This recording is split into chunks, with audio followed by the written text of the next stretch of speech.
So I'm going to give some commentary on some of the things that I saw in the MFR brands hatch race this last week. Just for the privacy, security, whatever, of the drivers involved, I'm not going to mention names as they're highlighted. A few cars I have liveries for, but for most of them, I've actually tried to remove the liveries on cars so that it's a little bit harder to identify who's who. But I just wanted to review a few things that I've seen in some races and in past seasons. And if folks may want some coaching help of what to do in situations like this in the future, I'm happy to help. So I'm largely going to just take a look at what happened, why did it happen, and like what could drivers have seen and done a little better in the future, because I think that'll help some races. So in this particular case, one of the things that I saw was drivers not anticipating the cars in front of them very well and driving into accidents that were avoidable, where a lift or just not hitting what you can see is possible. Um, Often I see a lot of drivers just attacking what's in front of them, regardless of where they are in the track and what's going to happen a few seconds later. And I would advise folks to really kind of look ahead and anticipate what might happen and make those moves make sense, especially on areas of the track that might be off camber or have a hazard. It just makes your races a little harder. So I'm just going to play this through and then we'll talk about it.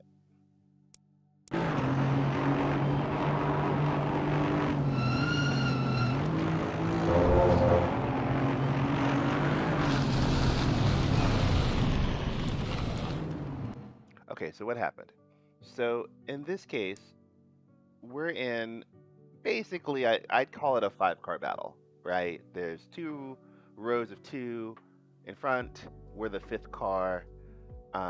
You want to be anticipating what's going to be happening, not just immediately in front of you, but what's in front of them, because it's a domino effect, right? What happens in front of you, you're affected by what's in front of you, they're affected by what's in front of them.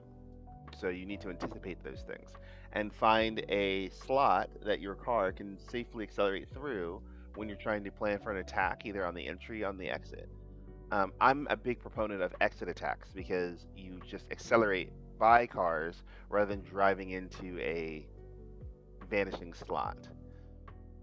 In this particular case, though, the driver of the car that we're focusing on didn't even lift really for the incident in front of them. They just drove right into the back of the car ahead of them, which then spun them out and then made this big multi-car pileup. It was very, very avoidable. I'm not going to pull up the heads-up display because remember, I'm trying to keep trying to protect the names of the innocent, and I don't really want to create a bunch of drama of she said, she said. But I do want to mention that you can notice here, and I'm gonna slow this down. So here, as we're approaching Sheen, this should be a pretty good indicator that like, hey, all cars are slowing down for this battle. The car is immediately in front of you. One car is offline, and the other car is next to it, which means that both of their exits are going to be slow because both are compromised. So no matter what you do, really, you're going to be catching the car in front. However, this car that we're on is too close to the cars in front of them to really make an apt pass. You can close up if you want to, but I would recommend not doing it because Sheen is off camber and people fall off. You don't know if the cars in the first 1 and 2 in front of you are going to fall off. You don't know yet if the car on the outside is going to fall off or if the car on the inside is going to take the car on the outside. There's just way too many variables of things that could happen to you that you're taking a huge amount of risk trying to attack here. There's not a safe bailout space. There's not a safe place to put your car. It's better to wait here and see what happens rather than putting yourself at risk.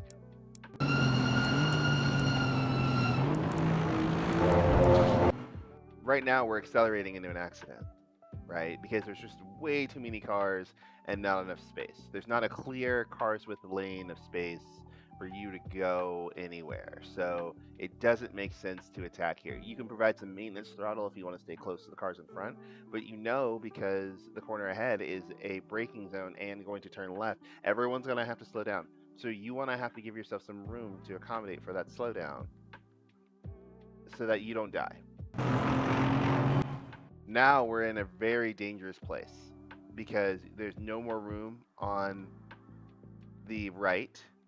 There's a car in front of them, and there is not enough overlap in any capacity really for the car in front to have to adjust to you at all, right? The way I think of overlap is if you were to draw a horizontal line from the driver's point of view of what they could see. So effectively, let's just use this point of view. If you were to look left and look right from here, I should be able to see in my field of view a car so that I can communicate with that car and adjust that an overtaking move is happening. Overtake shouldn't be these surprise dive bombs where the car in front is turning in and then has no idea that you're coming because then they can't adjust for you. It's muscle memory at that point. They've already turned in and committed to the corner, so they're just going to hit you because physics says I'm going the way that you told me to go. So you want to get enough overlap next to cars so that they can see you and adjust for you so that you have a lane and they have a lane and then you're able to drive out safely. If you're surprising them, you're doing it wrong because you're just risking that they're going to do something you can't predict and they can't adjust for you because they can't see you. So in this particular case, we just drive right into the car in front of them. Like there was that was highly unnecessary, right? We're on the exit. You got plenty of race ahead of you. You can see on the timeline there's a lot of laps left, so there's no reason to take all of this risk right here. You weren't going to be able to go anywhere when you got on the power, and there's a car in front. So you have to assume that because there are cars in front of this car, the car that you're directly running into might have needed to slow down or might have needed to adjust anyway, even though we know we're going into a braking zone just a couple minutes later, or a couple of moments later. So there's going to be a deceleration zone no matter what happens. Uh, but the fact that there are more cars in front of you should highlight that might be even more of a possibility. So to just accelerate right into this car doesn't make any sense. And then, of course, it just creates this giant.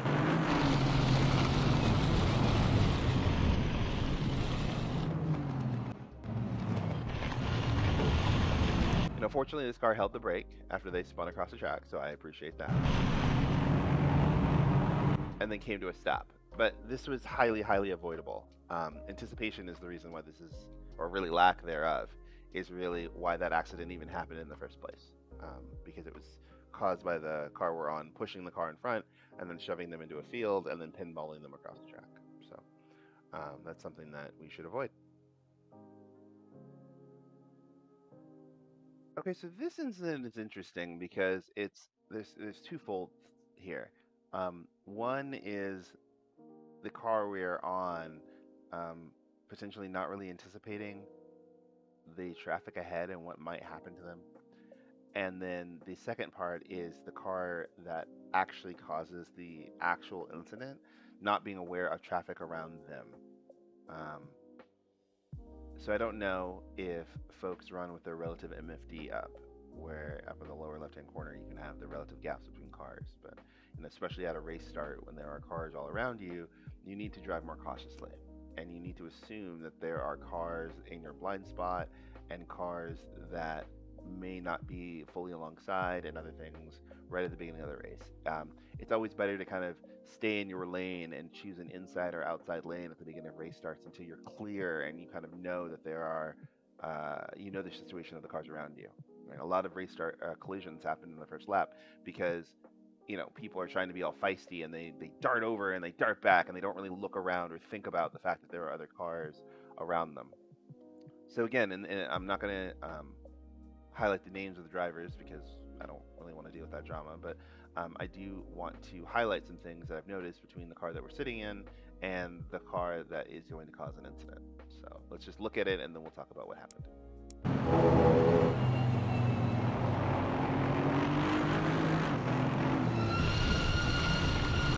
Okay, so on the surface, you're going to say, well, Davin, this is really simple, right? The car in front just smacked the car behind it. That's not their fault. They should have been paying more, they should have, nothing they can do, right? And to a degree, you are correct, right? The car that weaved on the exit there and just smashed that car off the track is definitely, in my opinion, more to blame for that because they just kind of jinked in traffic. So before we get on to what the driver behind could have potentially anticipated, don't do that in traffic because you're in traffic and just don't be smacking cars off the track, right? You could have just slotted into the cars behind you. There's a long, long race to go here. There's no need to make these aggressive moves on, especially like on the outside and other places when there's not clear space. You need to be clearly aware that you're in a safe spot to make those moves before you start to jink over. So for the car that's up here ahead, like, don't do that. But for other drivers in the future, one of the things that I would consider is there are human beings in all the cars in front of me, which means that every car could do something unexpected. Am I in a place where I am able to either get myself out of trouble or leave the cars in front of me a lane if I am not on an optimal line?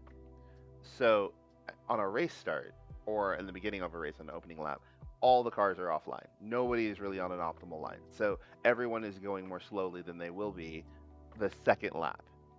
So, often cars will slot themselves with very little overlap right away and find themselves in danger areas because they're not in a place where the cars that overlap them or excuse me, that sort of overlap them can't see them. So what do I mean by that?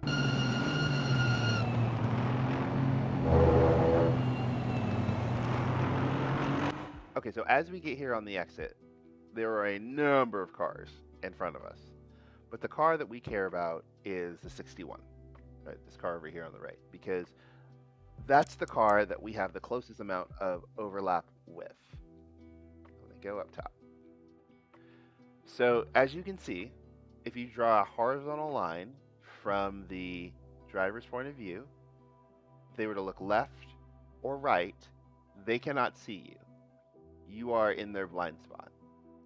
So right now, you have to identify, I am in a risky place. I either need to make myself seen or get out of the way. Those are your two choices. You should not sit where you are sitting, accelerating with the crowd, because this car does not potentially know that you are there and may react in some unexpected way, especially because there are multiple cars in front of them, a car off the track. There's a good chance that they're going to try to, get in a position to do something else or maybe try to find their own lane. And so if you're here, you should identify, oh man, this car may move. I should choose quickly if I have the exit speed to get next to them, or I should just tuck in behind them with a little bit of a lift. You don't need to brake, just a little bit of a lift, just so that, or accelerate more slowly, just so that you're safe. Right?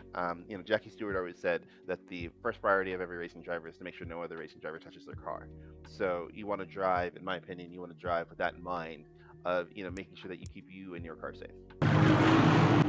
The reason why this is important is the concertina effect of the cars in front of the 61, I think it's the 61, but this car here is what's forcing them to make that move. They are too close to the cars in front when there are too many things happening in front of them.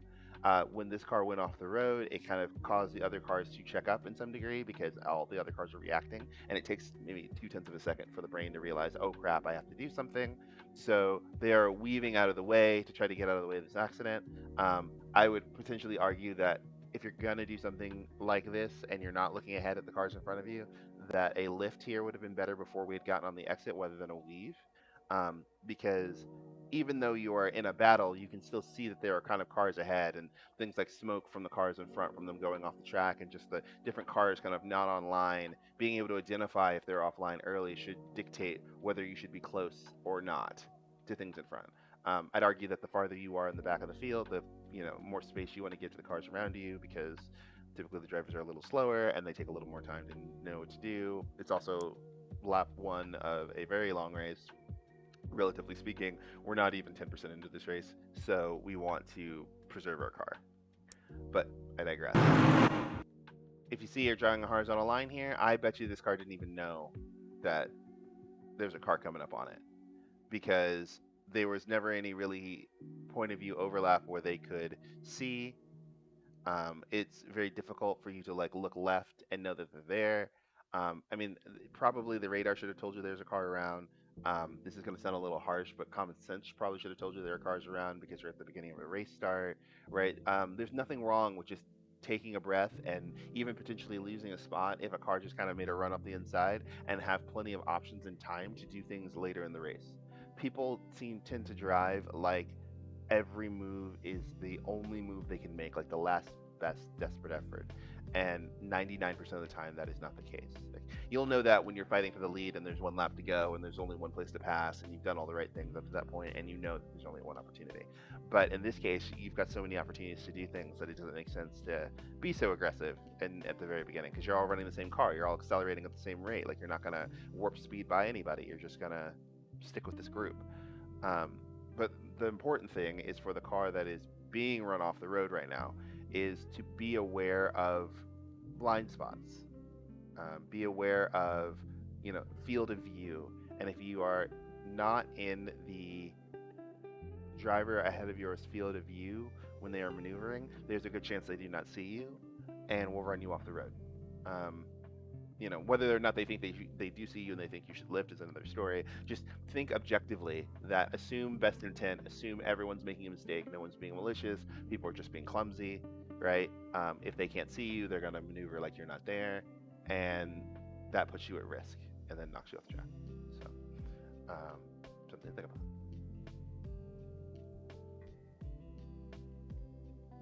Okay, so this example, I really want to talk about slowing down earlier for cars ahead of you and reference points.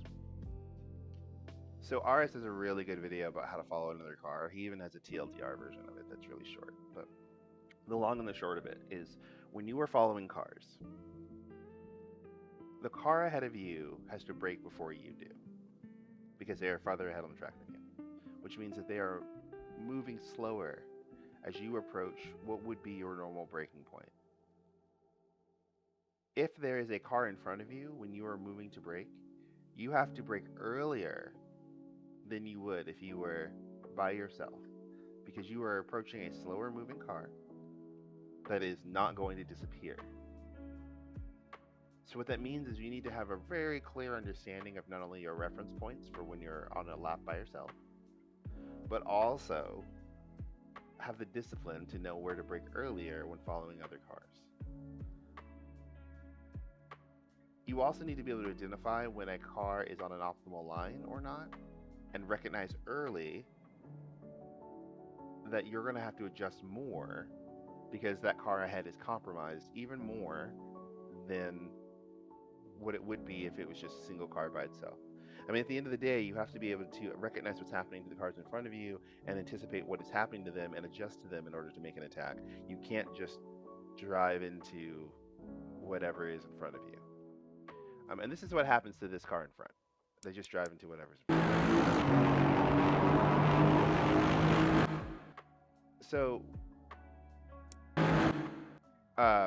we're braking even later than I would surmise people should be braking by themselves, just by a bit. But the point that is important here is, and again, I'm not going to show the heads-up displays because it shows his names, and I'm not going to blank them out, and I don't want to hear people complaining of who did what. But if you go to the cars in front of you and look at their speedometer, they will for sure be at a lower speed than you. So you are now moving towards slower moving cars and multiple slower moving cars because there's like 7 cars in front of you. So there should be alarm bells screaming in your head. Brake early and make sure that we make the corner. Don't just drive into whatever it is we can see. Braking late only works in qualifying, right? When we're on a qualifying lap by ourselves, we're trying to brake late. We're trying to, carry as much speed in the corner as we can. We're trying to do all the things. But in any other situation, when there's cars around and we're battling, we want to brake slightly earlier so we survive those altercations and are able to attack cleanly and not just crash. This is just a crash. Just, the car's not even slowing down because it doesn't have any room to slow down. I'd argue that you probably wouldn't even really have made the corner well if there hadn't been a car because of the force of that you hit it with. If you know your reference points around the track and you have reference markers, you'll know early on if you're going to make the corner because it's all a pattern, right? Brake, turn, accelerate. Brake, turn, accelerate, right? So if you know where you brake, if you brake a little earlier, then you're less likely to hit what's in front of you. Don't hit what you can see. right? It's a thing that I say to a lot of the students I work with in other places. Don't hit what you can see. If you can see the car in front of you, you're responsible for not hitting it. And in this particular case, we just drove into what we could see. And I mean, the collision itself is pretty self explanatory, but the reason why it happened is because they're not anticipating the break point before they get there. They're not braking early enough. Um, this person may or may not also need to practice more with other cars. This is a big opportunity for folks to be going on the practice server and driving with other people and not just doing hot laps alone. Because often what I see is people trying to put up a fast time on the board because they want to show off to their friends. And then the races are experiences with other people. And those who have less experience racing with others run into some of the incidents that we've covered, right? Not anticipating the cars in front, not being patient on attacks, not accelerating where it's safe, not providing overlap with the cars around them, not knowing the track configuration of what happens when there's multiple cars offline, et cetera, et cetera, et cetera. And they make some fundamental errors in their ability to negotiate around other cars that will not improve unless they practice racing other cars and also learn to adjust for those cars. Because there was no pass happening here, to be honest, right? You have to plan your attacks. You have to plan where you're going to make moves. You need to allow the other car enough space and time to know that they are being passed. So if they're already turning into the corner, like that moment's already gone, that window's already closed, right? This here was just a clumsy, like I missed my break point, I hit the car in front sort of incident, but I'm using it as an opportunity to really talk about like, don't just run into things that are in front of you, like don't just attack the moment that there's a car there. It's like chess, like plan it out. Example of good exit-oriented attacking by letting the car in front making a mistake. And even while we look at this battle, there are a couple of elements that I really want to highlight as we go through it. So I'm going to play through it once, and then I'm going to talk back through it again, and we're going to start back here under the bridge. So I'll be back.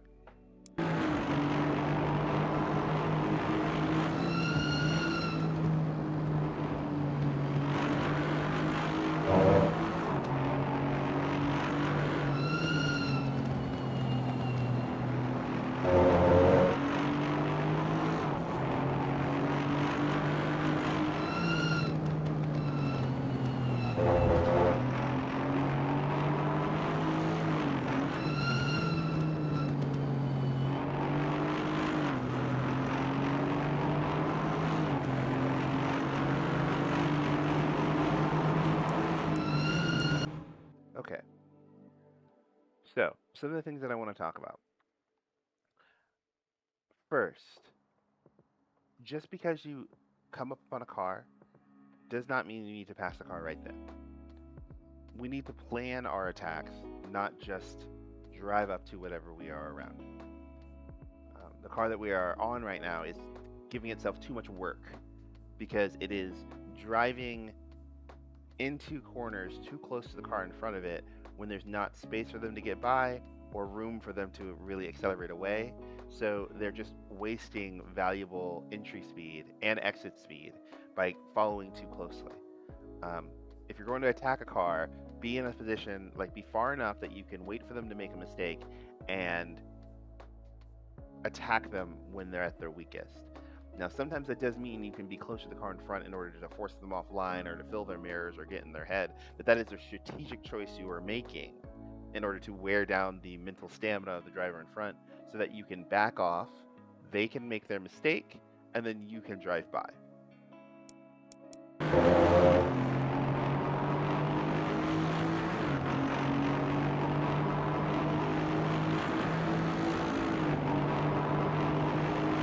So here we did what's known as popping twice, where you're in the draft with the car behind, and then you pop out into the draft, out of the draft, and then you pop back in again, right? Popping out just puts your car into a solid barrier of wind that slows you down. So you really only want to pop once, right? You're either going to stay in the car behind, slipstream to a point you're going to try to make a earnest, honest attack, or you're not, and you're going to get yourself on like the racing line or do something else or whatever. But if you pop once, it is a indicator to the driver in front, hey, this person's trying to attack me, I might want to defend. So it can sometimes give away the game a little too early.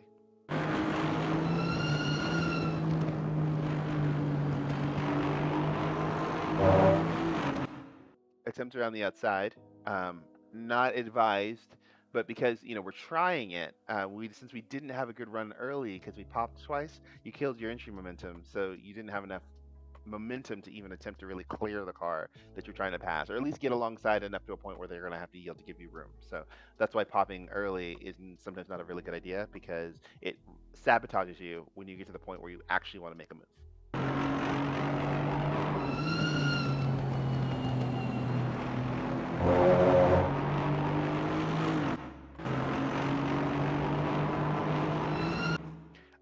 Here, you're putting yourself at risk because you're in the blind spot of the car in front as you are approaching a corner that is going to go to the right, which is going to G-force cars to the left.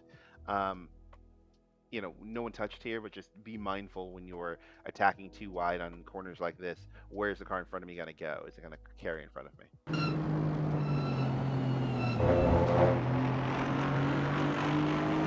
This is the key point that I want to talk about.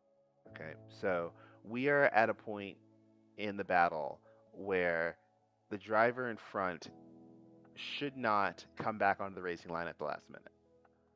So they are already in a disadvantaged position because the racing line starts on the outside where you are. So as long as you stay close enough to the car in front of you that they can't come back onto the racing line, their exit is going to be terrible here because they have to turn a lot. The more you have to turn, the slower you will go. Your steering wheel acts as a brake. So this is good car placement for where you need to be to attack on a straight that's long enough for you to get alongside that car so they'll see you.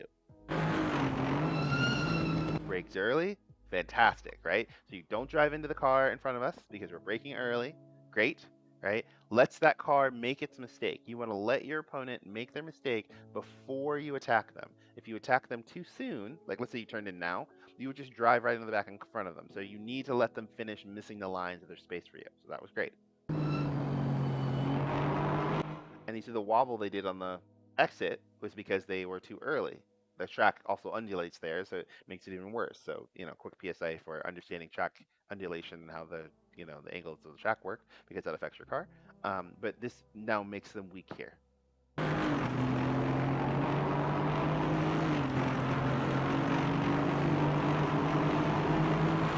And that's a no-brainer, right? You're clearly alongside that car on a straight where it's just acceleration versus acceleration. You had a higher exit speed from the corner before, which yields you to a higher straightaway speed at the end of the straight. So you're able to clear that car with more than enough time so that they can see you, so that they can brake early for the corner in front, and you both can make it through together. Right? No drama, no fuss, no muss. So that was really good, right? So in summary, plan attacks, don't just attack. And if you're going to play mind games with the car in front, do it deliberately.